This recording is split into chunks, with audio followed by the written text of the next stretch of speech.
And a Fox News alert, the Middle East on fire as deadly fighting escalates across the region. Iran launching attacks in all directions, hitting cities in Israel and multiple states along the Gulf as Israeli and U.S. forces continue to pound Iranian targets around the clock. So welcome to a brand new hour of America's Newsroom.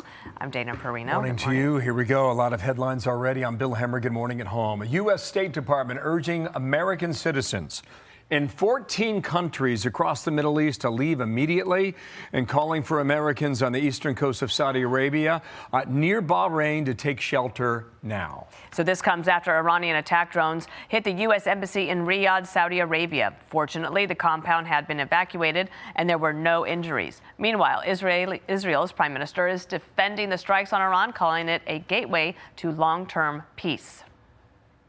95% of all the problems you see in the Middle East are generated by Iran. And the worldwide terror network that they built is generated and orchestrated from Iran.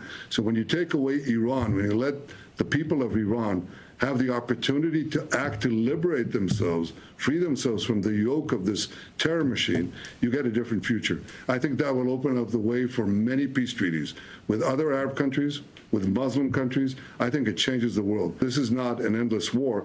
This is, in fact, something that will usher in an era of peace that we haven't even dreamed of. All right, let's get right to it. New hour begins now from the White House, North Lawn. Alexandria Hoff reports there. Gillian Turner reports from the State Department. Trey Yingst is live in Tel Aviv, and that's where we begin with the news and the headlines as of this minute. Trey, hello.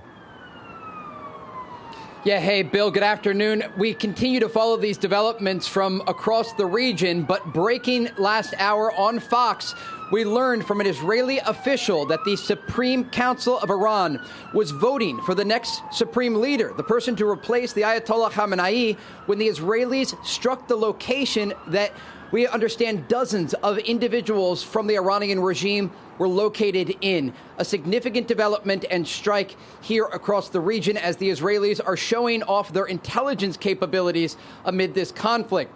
The Iranians are still launching ballistic missiles at Israel. We saw today as these missiles soared through the skies of this country, many of them intercepted over Tel Aviv. But the Iranians are now using cluster warheads to try and inflict more damage on the ground. We just returned from one location in a religious community outside of Tel Aviv called Bnei Brak. There was a significant amount of damage there. 7 people injured, according to first responders, one of them in moderate condition. I do want to shift now to Israel's northern border, where the Iran-backed Lebanese militant group Hezbollah has gotten directly involved in the fight. Over the past 24 hours, they've been launching rockets over the border into northern Israeli communities, including the city of Haifa along the Mediterranean Sea. The Israelis are responding with airstrikes targeting the Lebanese capital of Beirut, specifically the Dahya neighborhood. This is a Hezbollah stronghold in an area where previously the former leader of Hezbollah, Hassan Nasrallah, before he was taken out, was located. And so a lot of developments here. The Israelis looking north to this new incoming fire and also looking east, where they are still striking in the heart of Tehran. Bill, Dana. Trey, thank you, Trey, live in Tel Aviv. More to come from your location there. Thank you, sir. Dana? And Secretary of State Marco Rubio is promising to keep the safety of Americans in the Middle East paramount as the State Department issues a worldwide caution alert. It comes right as the State Department closes 2 of its embassies in Kuwait and Saudi Arabia after being attacked by Iranian drones. Senior foreign policy correspondent Gillian Turner is live from the State Department. Hi, Gillian.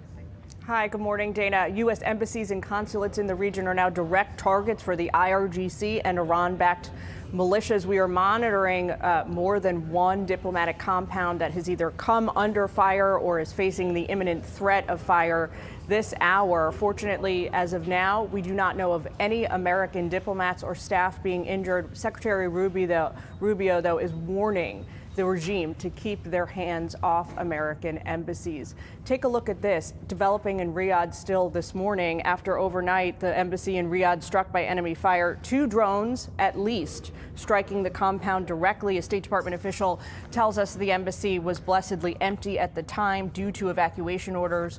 No one was injured. They're attacking airports, they're attacking hotels, they're hitting not just military bases, they're attacking our embassies directly, they're attacking facilities that have nothing to do with war or with military, and that's a weakened Iran. That's in Iran despite years of sanction. Imagine a year from now or a year and a half from now the capabilities they would have to inflict damage on us.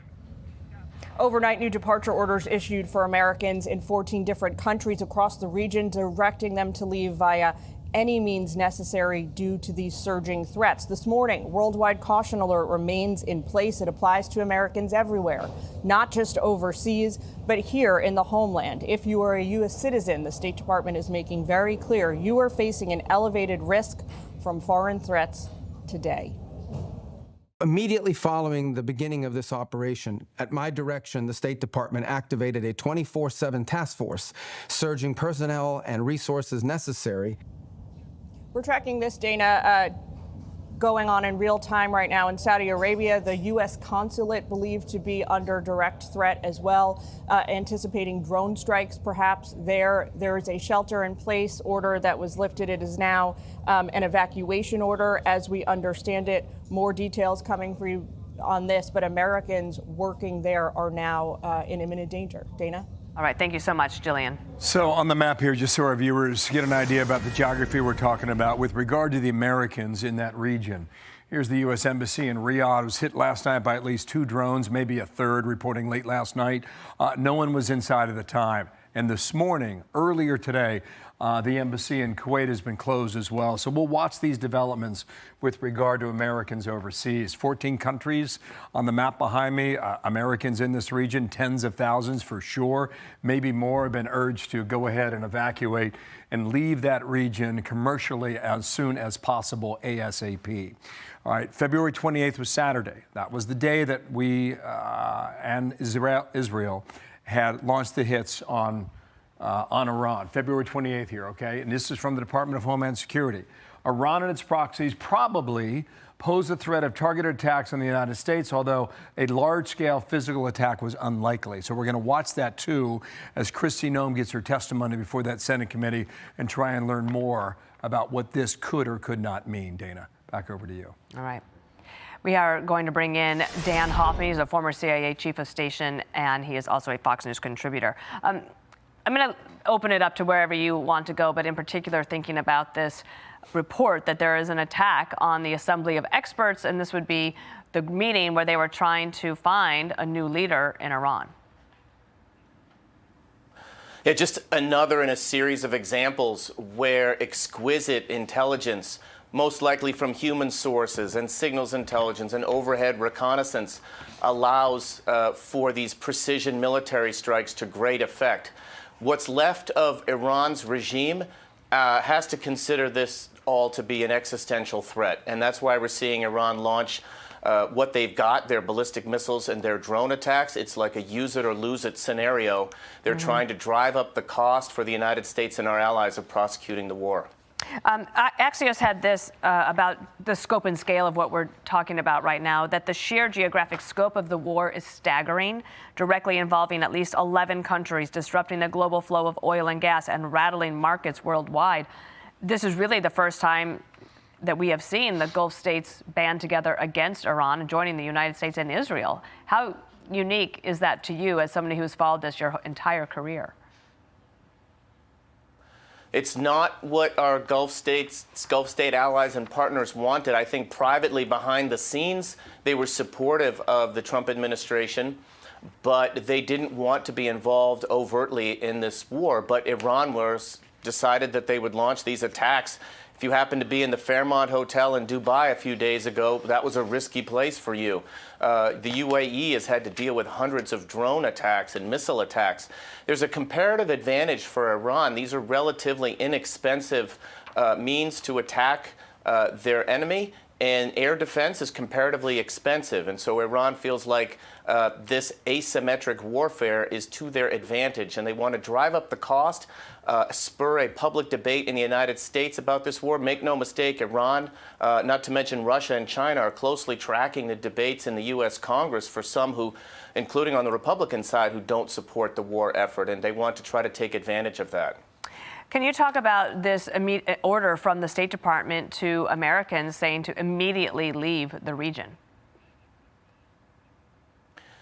Well, I think, look, the Trump administration wanted to hold on to this element of surprise for the attack that we were planning on launching against Iran. And now we are in incident response, which makes it extraordinarily difficult to get our people out safely. There's a war on, and God forbid you're in Israel and you want to get out, or in the region. It's extraordinarily difficult. It puts a strain on the State Department to ensure that our U.S. citizens are able to evacuate as safely as possible. I wouldn't be surprised if down the road we may see the U.S. military become more involved in exfiltrating our citizens from harm's way. To that end, Ambassador Michael Waltz said this. President Trump is never going to take options off the table. Again, unlike his predecessor, who told the world, including our adversaries, over and over again, what he wasn't going to do. But I think the bigger point, which you nailed it, is that this President Trump, isn't about admiring the problem, hand-wringing. He's about solving these problems on his watch, not handing it over to the next generation. They've also been saying that it is, of course, conditions-based and not based on a time frame. I'll give you a final thought here, Dan.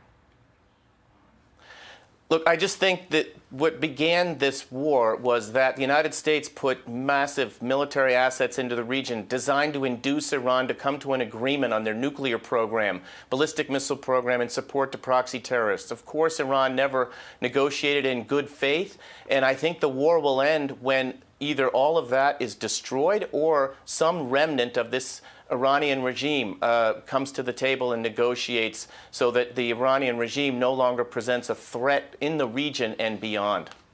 Dan Hoffman, thank you, and I appreciate your expertise. We'll no doubt see you later in the day. Be sure to like and subscribe for all the Fox News latest on YouTube and catch full shows streaming now on Fox One.